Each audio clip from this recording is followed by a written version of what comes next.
Halo adik-adik, bertemu di materi IPA kelas 9 Sistem Reproduksi pada Manusia. Dibawakan oleh saya, Yanti Feral Berusi Nuraya, SPD. Pertemuan kali ini kita akan membahas sistem reproduksi pada manusia dengan tujuan pembelajaran yang pertama, mampu menjelaskan bagian-bagian alat reproduksi pria. Yang kedua, mampu menjelaskan fungsi dari bagian-bagian alat reproduksi manusia.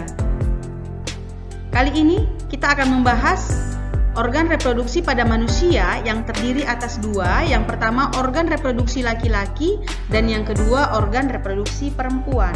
Organ reproduksi laki-laki terdiri atas 4 organ utama. Yang pertama testis, yang kedua saluran kelamin, yang ketiga kelenjar tambahan, dan yang terakhir adalah penis.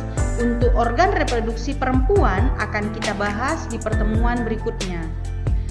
Selanjutnya kita akan membahas satu persatu. Kita mulai dari alat reproduksi laki-laki terdiri yang pertama sepasang testis. Kita perhatikan di gambar. Testis ini digambar terlihat gambar diambil dari samping. Jadi terlihat hanya satu, sebenarnya testis terlihat atas dua karena gambarnya dari samping dan letaknya sejajar terlihat hanya satu buah. Lalu setelah testis nanti ada terlihat saluran yang melekat sampai saluran yang keluar tubuh. Ini disebut dengan saluran-saluran kelamin. Lalu kita masuk yang ketiga, kelenjar-kelenjar tambahan ini seperti bulatan-bulatan kecil, lalu lebih besar dan di bawah kandung kemih. Kelenjar-kelenjar tambahan ini ada 3, nanti juga akan kita bahas. Dan yang terakhir ini kita akan bahas mengenai penis. Kita akan bahas satu persatu. Yang pertama kita bahas mengenai testis. Testis tadi sudah kita bahas. Testis jumlahnya ada 2, berfungsi sebagai kelenjar kelamin penghasil sperma dan hormon testosteron. Jadi sperma itu dihasilkan di dalam testis bersama hormon testosteron. Jumlahnya ada 2. Oke, kita lanjut. Kita masuk ke saluran kelamin. Di atas testis kalau kita perhatikan gambar, ini ada saluran yang melekat di atas testis. Saluran ini disebut dengan epididymis. Jadi di dalam epididymis sperma akan dimatangkan selama 3 minggu. Jadi epididymis merupakan tempat pematangan sperma sementara.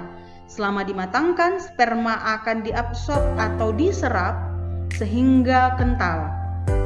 Setelah 3 minggu, sperma akan disalurkan ini di saluran berikutnya.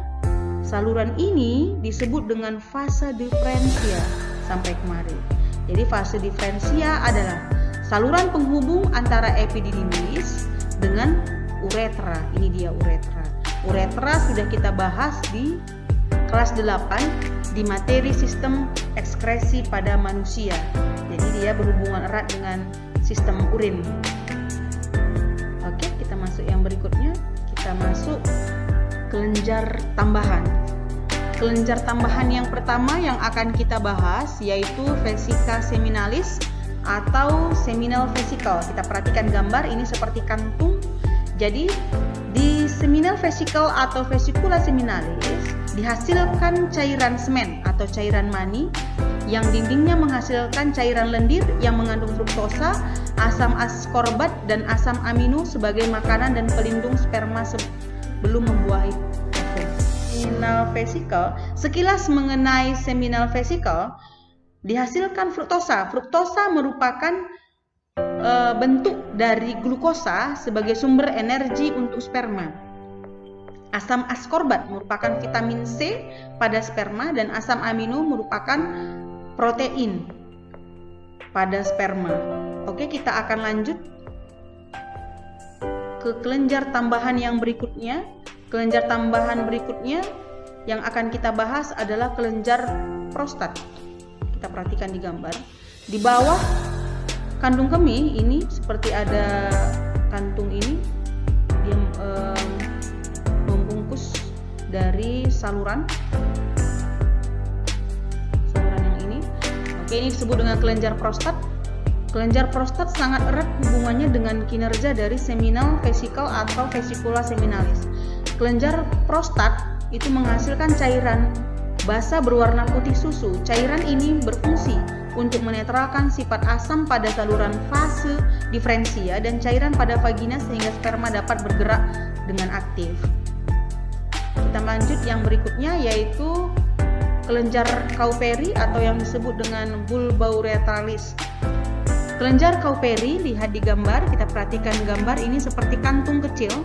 Jadi kelenjar Kauperi ini menghasilkan cairan pelicin agar nanti spermanya bisa bergerak dengan aktif. Oke, kita lanjut. Yang terakhir yaitu penis. Penis merupakan kelamin luar yang berfungsi untuk memasukkan sperma ke dalam tubuh wanita. Jadi sekarang spermanya sudah keluar tubuh melalui penis. Kita lihat sejenak mengenai perjalanan sperma. Sperma dihasilkan di testis, lalu dimatangkan sementara, lalu disalurkan melalui fase diferensia. Sampai di sini dia akan ditambahkan dengan zat-zat tertentu yang disebut dengan fruktosa, asam askorbat, lalu asam amino. Setelah itu dia akan ditambahkan zat basa, lalu dia akan ditambahkan cairan pelicin. Baru dibawa ke uretra untuk siap dibawa keluar tubuh ke alat reproduksi wanita.